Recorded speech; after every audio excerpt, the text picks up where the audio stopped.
नमस्कार प्यारे साथियों। आपको आजकल ऐसा प्रतीत होने लगा होगा कि जैसे जैसे सारी कंपनियां खुल रही है, कंपनियों ने तरह तरह के नियम अपनाए हैं, जैसे कि ऑल्टरनेटिव वर्किंग या फिर 33% कर्मचारी जाएंगे और काम करेंगे। तो इसी तरह जितने भी एग्जामिनेशन कंडक्टिंग बॉडीज़ हैं, जैसे कि आईपीएस हो गया, तो वह भी अब अपने ऑफिस खोल दिए हैं और इस कारण अब वहाँ की कार्य वगैरह वहाँ पे चलने लगे हैं सही ढंग से, जिसके कारण अभी आपने देखा होगा कि आईपीएस के रिजल्ट जैसे कि पीओ के, क्लर्क के, एसओ के और बाकी आने लगे। आशा है कि आगामी 4 जुलाई को सेबी का एग्जाम भी कंडक्ट होगा सही टाइम पे और बाकी एग्जामिनेशन जो होने हैं जैसे कि आरबी असिस्टेंट, एसबीआई क्लर्क, बाकी भी अब होंगे।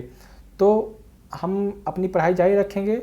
तो स्वागत है मेरे नौजवान साथियों लाइट मोड चैनल पे। आज हम देखेंगे 20 मई के सारे important questions. So question number 1, anti terrorism day is being observed today across the India to mark the death anniversary of former prime minister. So आपको बताना है कि यह कौन प्राइम मिनिस्टर थे। तो इनका नाम था राजीव गांधी। तो 21 मई के दिन एंटी टेररिज्म डे मनाया जाता है 21 मई को और आज के ही दिन श्री पेरम्बदूर तमिलनाडु में राजीव गांधी की हत्या कर दी गई थी और जो कंस्पिरेटर था उसका नाम था धानु।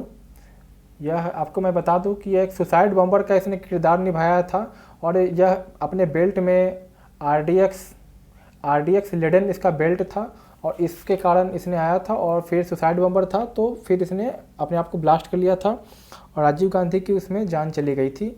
यह एलटीटीई जो श्रीलंका का एक कॉन्स्पिरेटिव ग्रुप था, मीन्स लिबरेशन टाइगर ऑफ तमिलम, तो उसका सदस्य था। बढ़ते हैं अगले क्वेश्चन की तरफ।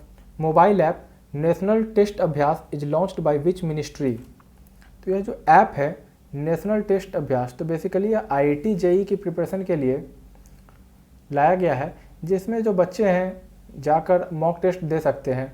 बट ये गवर्नमेंट का ऐप है तो आपको पता ही होगा यह कैसा होगा।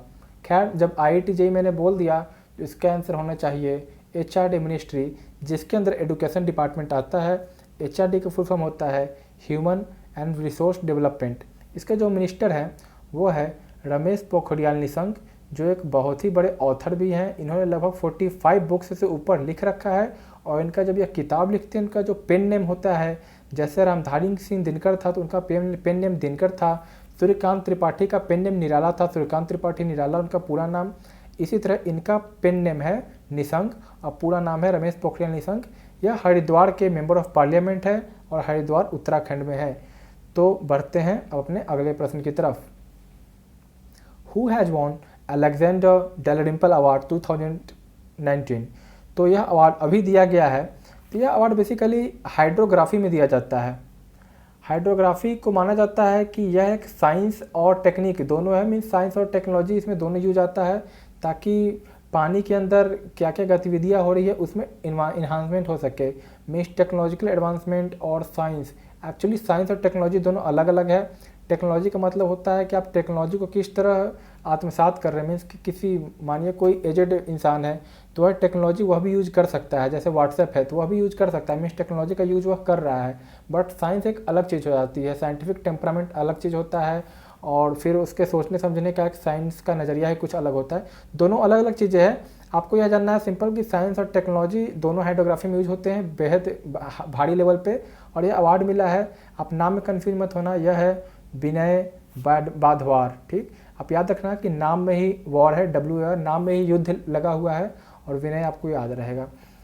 तो बढ़ते हैं अगले क्वेश्चन की तरफ और यह अवार्ड जो है यह ब्रिटेन देता है, मीन्स यूके की तरफ से मिलता है, इतना आप याद रखना। बढ़ते हैं चौथे प्रश्न की तरफ। World bee day is observed globally on which date. तो बी आपको पता होगा यह मधुमक्खी है, इसका आंसर पहले आपको बता दूँ, यह 20 मई है और इसका थीम जो था वह था बी इंगेज्ड। तो जब भी कोई थीम बनता है तो उसके पीछे कुछ लॉजिक होता है। थीम यूं ही नहीं कि जो भी मन में आया बना दिया। बी इंगेज्ड का मतलब आपको एक अल्बर्ट आइंस्टाइन का कोट पता होगा। उन्होंने कहा था कि अगर दुनिया की सारी मधुमक्खियाँ मीन्स बी को हटा दिए जाएँ तो दुनिया जल्दी समाप्त हो जाएगा। कारण यह है कि जो बीज होते हैं यह पॉलिनेशन में काफ़ी हेल्प करते हैं। मीन्स कोई एक जगह कोई सामान है, कोई पौधा है तो वह दूसरी जगह भी कैसे उगे, तो उसमें पॉलिनेशन का ही खासा महत्व है और यह काम बी बहुत आसानी से करते हैं। और आपको बता दें, भारत में लगभग 2 लाख बी कीपर्स हैं, 2 लाख बी कीपर्स हैं और इनका मुख्य काम, और यह काफ़ी कमर्शियल मार्केट है। भारत में अगर आपको बताएं तो यह क्या होता है कि जैसे जम्मू कश्मीर है या कहीं और इलाके जहाँ पे सेब बहुत ज़्यादा होता है, मीन्स एप्पल की खेती, तो इस टाइम में वहाँ पे एप्पल्स बहुत होते हैं।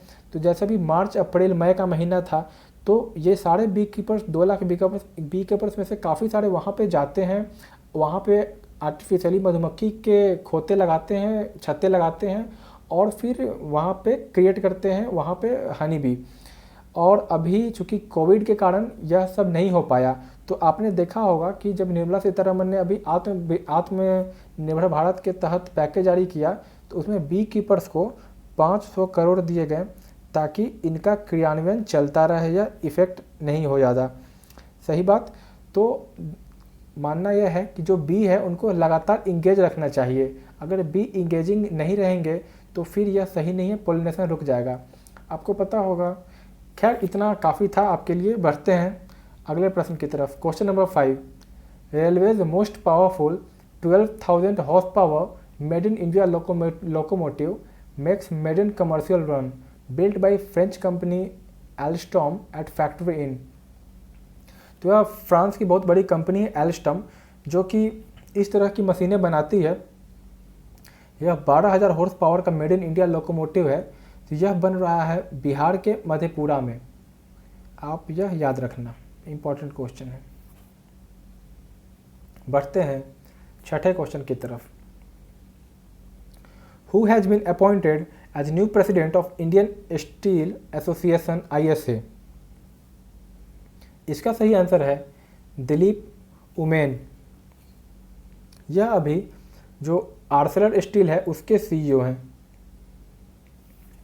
तो इन्हें अब ISA का न्यू प्रेसिडेंट नियुक्त किया गया है। तो आप यह याद रखना, एग्जाम में पूछा जा सकता है। Nepal launches new map including Lipulekh, Kalapani, Limpiyadhura claimed by dash as its territory. तो नेपाल ने अभी अपना मैप रिलीज किया है, उसमें इन्होंने इस 3 जगह को अपने मैप में दिखाया है। आपको बताना कि यह 3 जगह कि कौन सा राष्ट्र इसे अपने टेरिटरी में क्लेम करता है, तो वह है भारत। आपको मालूम होगा नेपाल सरकार भारत के खिलाफ अभी काफ़ी सख्त हो गया है। अभी नेपाल में कोरोना वायरस मिला तो वहाँ के जो प्राइम मिनिस्टर है KP ओली, उन्होंने कहा कि यह माइग्रेंट लेबर जो इंडिया से आए हैं उनके कारण यह आया है। और उन्होंने बोला कि यह जो वायरस है यह चाइनीज वायरस से भी काफ़ी लीथल है। मीन्स जो इंडिया से वायरल आया है उसकी लीथैलिटी काफ़ी ज़्यादा है। ओके, तो ऐसा है नहीं। बेसिकली नेपाल अपने को चाइना को लगभग बेच दिया है, तो उस कारण यह चाइना की तरफ काफ़ी झुक रहा है। भारत सरकार को तुरंत इसमें दखल देना चाहिए। और हमारे एस जयशंकर जी हैं फॉरेन मिनिस्टर, और NSA के अजीत डोभाल जी, उन दोनों को यह मामला जल्द से जल्द नेपाल से सुलटाना चाहिए, ताकि पर्दे के पीछे जो भी हो सामने यह सारी बातें नहीं आनी चाहिए।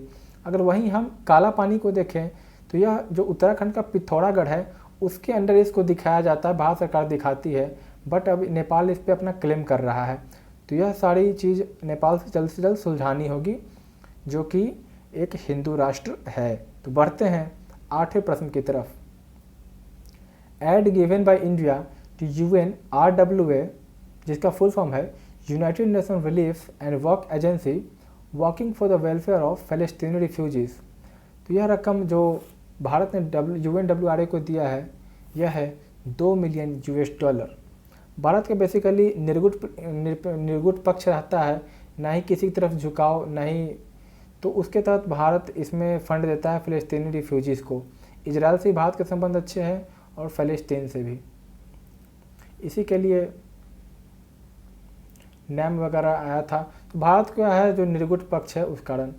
तो सही है, यह ऐड भारत ने फ़लस्तीन को दिया है। खैर, आपको बस 2 मिलियन याद रखना है कि UNRWA में भारत ने दिया है, इतना काफ़ी एग्जाम के लिए। Question number 9, recently sun has reached in state of dash. तो आपने आज थंबनेल में देखा होगा, यह बेसिकली इसी के बारे में था। इसका सही आंसर है कि जो सूरज है वह सोलर मिनिमम के स्टेज में पहुंच गया है। होता क्या है कि सूरज में बहुत सारे सन स्पॉट्स होते हैं, और अगर दूर से देखें तो लगता है कि सूरज में कोई एक्टिविटी नहीं हो रही है, बट इसके अंदर बहुत सारे न्यूक्लियर एक्टिविटीज़ होती रहती है। फिजन वगैरह होते रहता है। इसमें होता क्या है कि इस रिएक्शन के कारण इसमें सन फ्लेयर्स निकलते हैं, ठीक, और सन फ्लेयर्स बहुत सारे निकलते रहते हैं। तो हर एक 11 साल बाद यह चेंज होता है। जैसे 11 साल पहले या 8 साल पहले सन सोलर मैक्सिमम रहेगा, मीन्स जो सन स्पॉट्स इसमें रहेंगे वो काफ़ी ज़्यादा रहेंगे। और उसके बाद एक टाइम ऐसा आता है कि यह सोलर मिनिमम होता है, मीन्स सूरज में जो एक्टिविटी होती है वह काफ़ी कम होती है। तो इस कारण ऐसा भी होता है कि बहुत सारे देशों में सोलर मिनिमम के टाइम ठंड पड़ता है।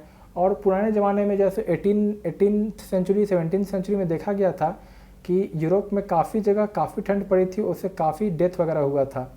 तो खैर आशा जताया जा रहा है कि इस बार भी कुछ ठंडी ज़्यादा ही पड़ेगी यूरोप में। तो खैर ये तो बाद की बात है।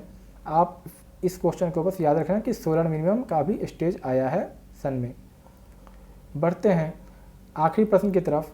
ICMR, जिसका कि फुल फॉर्म है Indian Council of Medical Research, is conducting clinical trials to check the efficacy of dash against कोविड-19।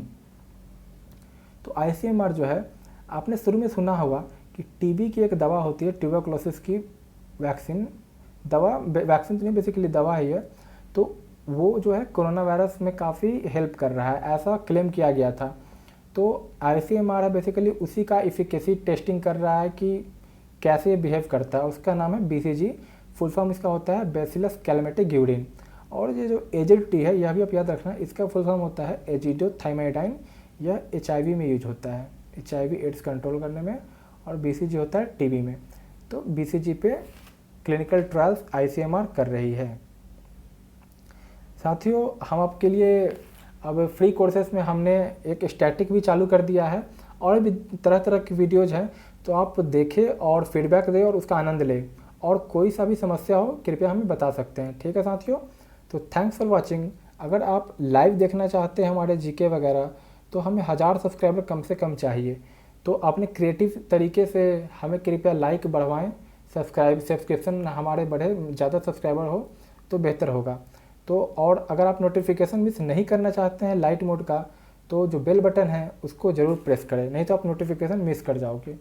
आपको पता ही है, कोई भी फीडबैक हो hi@lightmode.in पे आप हमेशा भेज सकते हैं, ठीक है साथियों। तो सी यू सून, बाय बाय।